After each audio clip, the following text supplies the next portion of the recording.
So yeah, I want to tell this story because this is real wild. So those of you who know me, I had a conversation with Anthony Magnabosco a few years ago. It's part of the reason why I'm here. It's not the only reason, but it's part of the reason. A few weeks after I had that conversation with Anthony, which is still on YouTube and everything, I actually met with some Hare Krishnas that were on campus.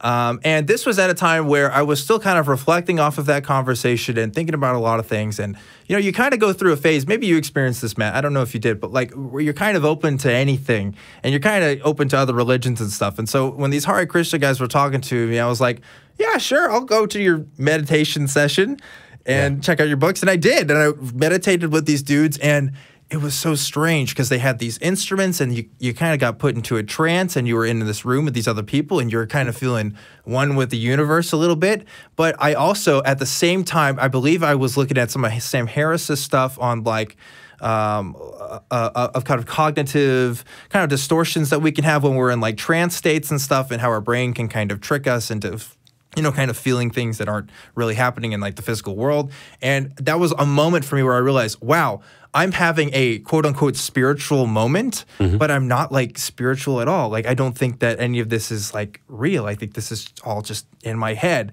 And that was a real revelation for me to have, and just like a real visceral thing for me to experience to kind of break that down. Did you ever have like moments where you were kind of searching and stuff like that? Well, I've had plenty of moments searching. I've never had anything that I could describe as a spiritual experience. I pretty much hate the word because it gets used in so many different ways. Sure. I'm not convinced I know what it means. It seems to be like a catch-all.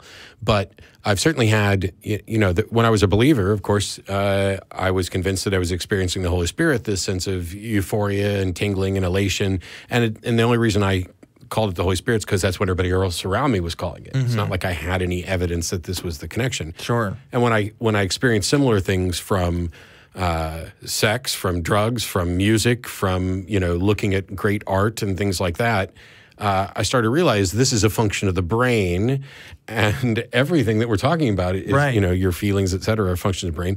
I just couldn't justify putting a spiritual label on it.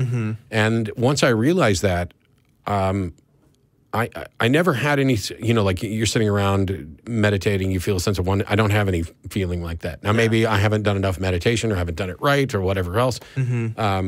It's just not my thing. I think it was part of being like part of a group thing, you know, and you kind of get into those states. And that was another thing too, comparing my experiences with what I called the Holy Spirit, at least what I attributed. I was like, wow, this is way different. Like if anything, and again, I agree with you that spiritual is kind of not a great word to use, but that's like the best generic thing I could describe it as. I'm feeling more spiritual in this moment than I did when I said I was feeling something with the Holy Spirit. And, you know, obviously there were some physical factors at play there, and that if I wasn't in that physical situation, I wouldn't have been experiencing that. You know, it's not like I could just be walking down the street and doing the same thing. But yeah, really interesting.